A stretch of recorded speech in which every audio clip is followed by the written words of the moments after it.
আজকে আমি আমার ছাদ বাগান ঘুরতে চলে আসছি আপনাদেরকে নিয়ে।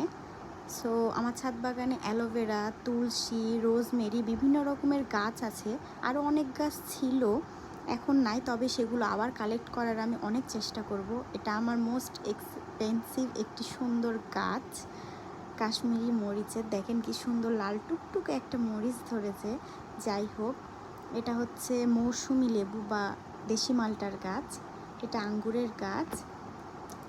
এবার দেখাবো 3 ফলের গাছ, যেটা আপনারা অনেকেই চেনেন।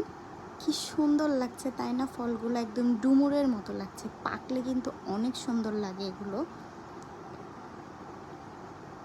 এটা হাসনা হেনার গাছ। আমার ছাদ বাগানে আসলে আমার মনটা একদম ভালো হয়ে যায়। যাই হোক, এটা লজ্জাবতীর গাছ। দেখুন হাত দিলে কি সুন্দর পাতাগুলো মুড়িয়ে যাচ্ছে, অনেক সুন্দর লাগে তাই না?